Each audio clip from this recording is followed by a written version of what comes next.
Hello everyone, and welcome back for another video examining the lore of the Warhammer world. While most of the videos on this channel focus on stories like that of Balthazar Gelt or Neferata, I would also like to answer questions I see commonly asked about the world.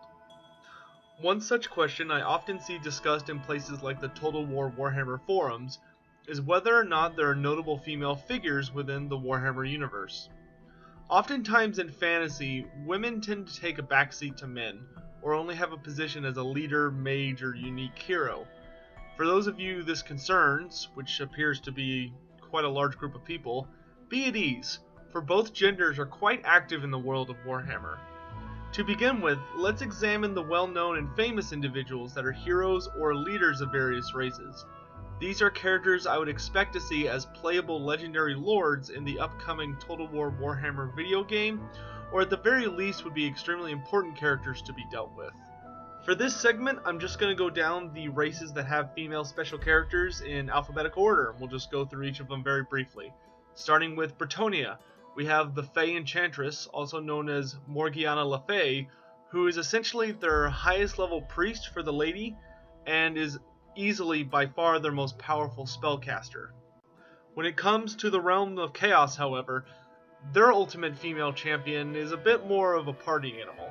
The Mask of Slaanesh shows up when mortals are having a little bit too much fun in the sense of excess, and she spawns within parties, unleashing devastation upon all those within. She's a very powerful demon, second only to probably Slaanesh's greater demons and the likes of Nakari.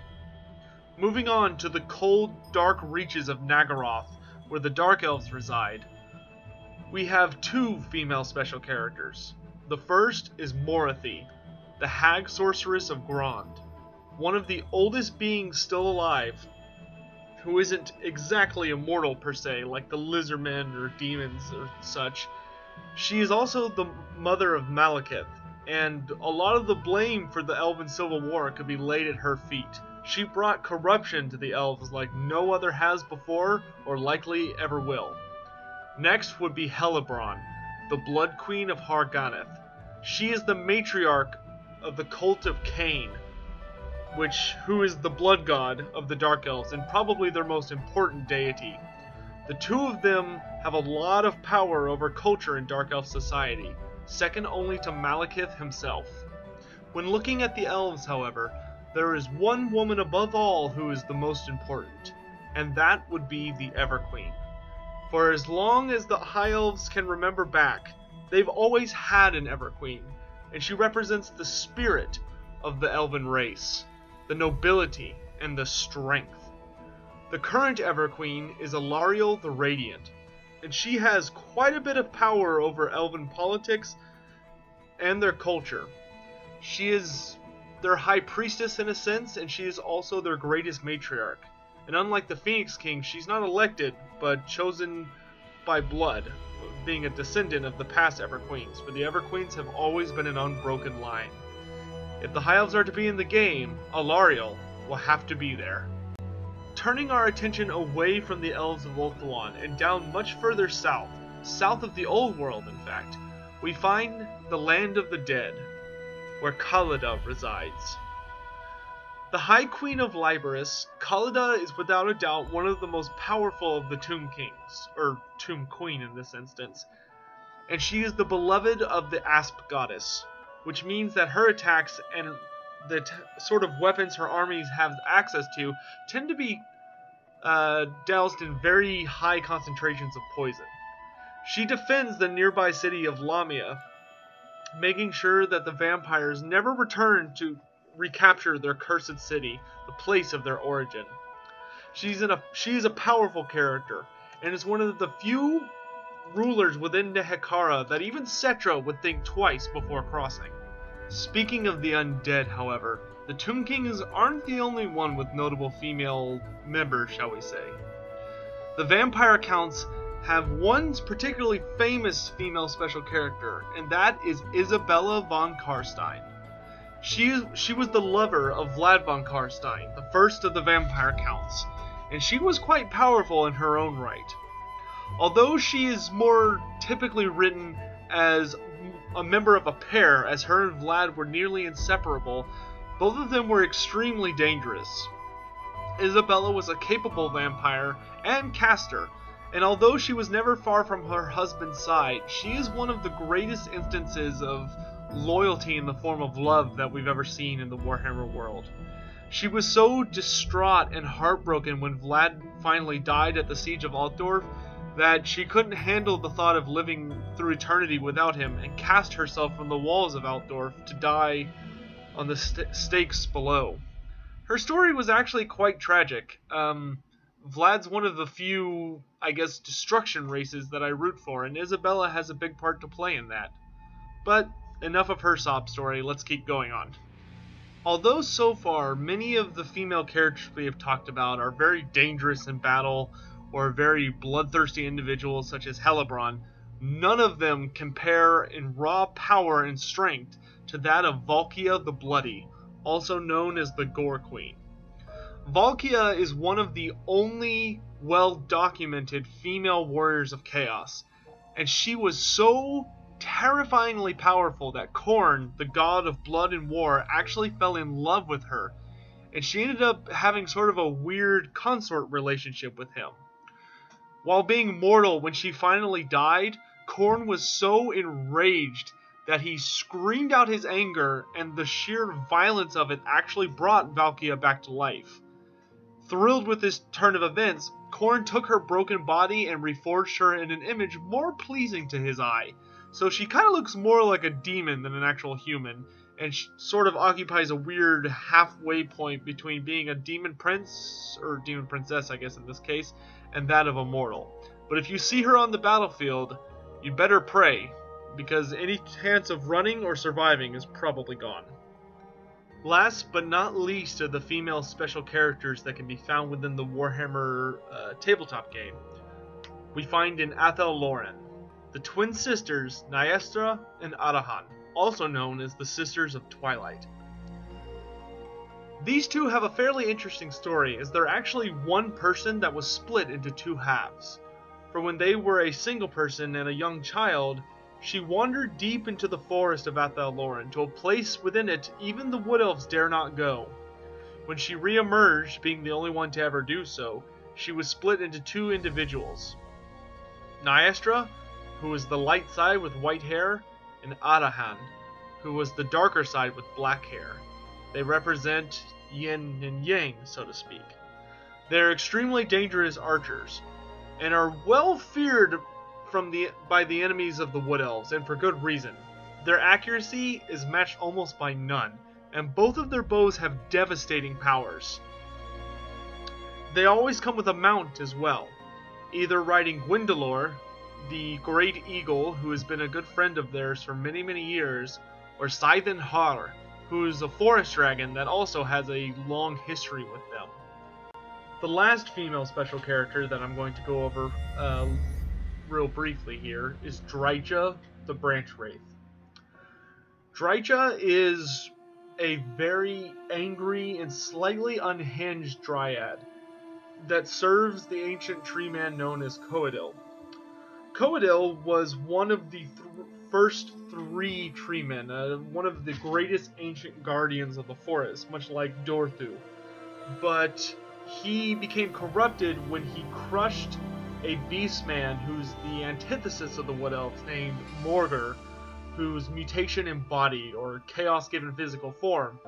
And when the tree man named Coadil crushed the beastman in his giant wooden hands, he was corrupted by the monster's blood, which soaked into him, and it caused him to go mad.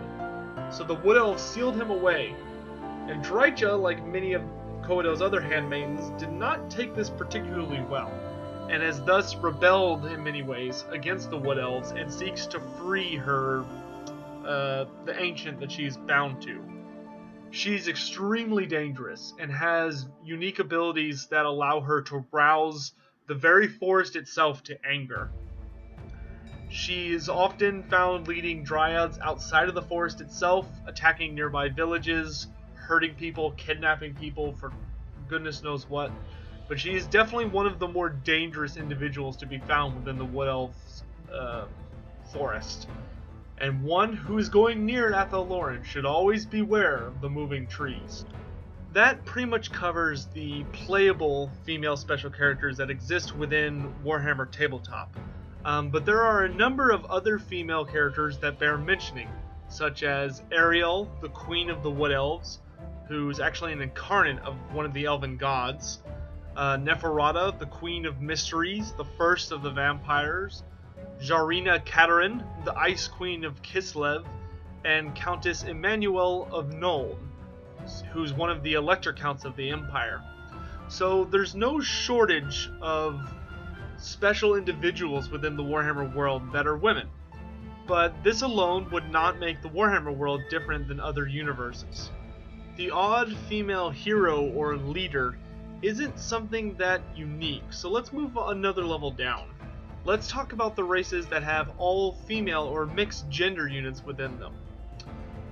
Each of the Elven armies actually has a very notable part of their population, or their armies, so to speak, made up as female. So for instance, when we're looking at the High Elves, every unit under the Everqueen, so the Handmaidens of the Everqueen, which are a hero choice, or the Sisters of Avalorn, which are a rare choice within the armies, are all female units. They cannot have male members. The Dark Elves, most Cainites are actually women, so the Hag Queens, the Death Hags, and the Witch Elves, even the Sisters of Slaughter, all female units, once again. Bretonnia, all of their wizards are actually women. The Damsels and the Prophetesses of the Lady, all females, there's no exception to that rule. Slaanesh tends to, most of his demonettes are at least female in appearance. It's not quite so straightforward about if they're actually female or if they're all supposed to be androgynous due to Slaanesh being, well, Slaanesh.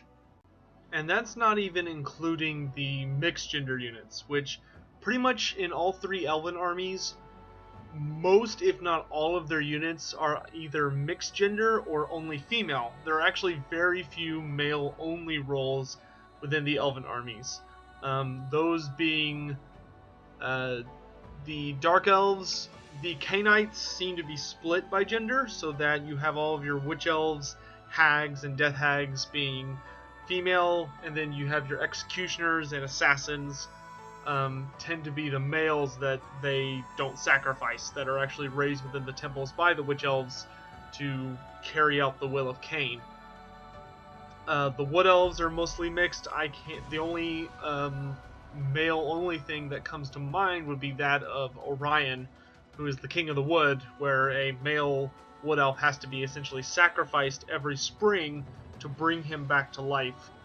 And then within the High Elves, the only male-only role tends to be that of the Phoenix King, because he is supposed to marry the Everqueen, and they're supposed to have a child who will usually be a female that is supposed to become the next Everqueen, also known as the Everchild. Another mostly female faction is that of the Lamian vampires, who are under Neferata, the first of the vampires, and she doesn't necessarily have the best opinion of men due to her life experiences, so that bloodline is almost entirely female, though there are exceptions to this rule. The von Karsteins are typically split about 50-50. There are notable females such as Isabella. There was a Countess Emmanuel among the vampire counts who died during the Vampire Wars. And then there's Elise von Karstein, who, if you visited the forums, you'll note that she is a character that is brought up frequently. But this does go to show that there are a massive amount of female characters within Warhammer lore, and to not have female units, female characters, or at least mixed gender units would break the lore big time. And so far, Total War has been extremely good, or Creative Assembly I should say, at putting in the units, the equipment, and the style to faithfully recreate Warhammer. So, as you can see, many of the races in the Warhammer world embrace feminine forces. Each of the Elven armies are at least co-gendered, and often have entire sects of their warrior and religious cultures dominated by women. So if unleashing girl power is your hoped desire for video games and you're worried about it, then just hang in there until at least the Elven factions come to play in Total War Warhammer. Till then, keep in mind that some races are genderless, such as the Greenskins and the Lizardmen, if you're just wanting to avoid men for whatever reason. In any event, I hope this answers the question of whether or not female units will arrive in Total War Warhammer. The answer is quite frankly yes. Whether it's the Bretonnian damsels of the Lady, the arrival of the elves, or the tides of chaos being unleashed under Slaanesh, the ladies will get their spotlight on the battlefields of the Warhammer world. I hope this video puts some of you at ease, as this is a subject that I have seen brought up many times and tends to get in very passionate arguments on the Total War Warhammer forums, which is where I draw most of my questions from. That pretty much wraps up today's video. So, quick question. Which female character or unit are you most excited for going into Total War Warhammer? Personally, I'm looking most forward to Khalida, the Serpent Queen, or Valkia the Bloody. Both of them are personal favorites of mine. So feel free to type down in the comment section below which you're most excited for.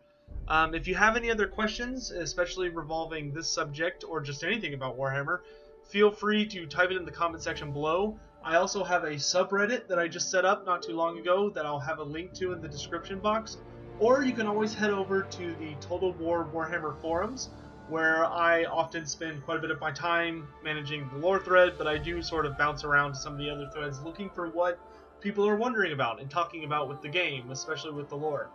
So I hope this puts to bed some of that discussion about whether or not this game is going to feature the other gender that we all want to see in more video games and hope to see more equally represented, I'm sure. So stay excited. I'm looking forward to the debut of many of these units and characters within the game. Though personally, I think Bretonnia is gonna be the first one we're gonna get our hands on. But we'll see. Take care. Have a great night.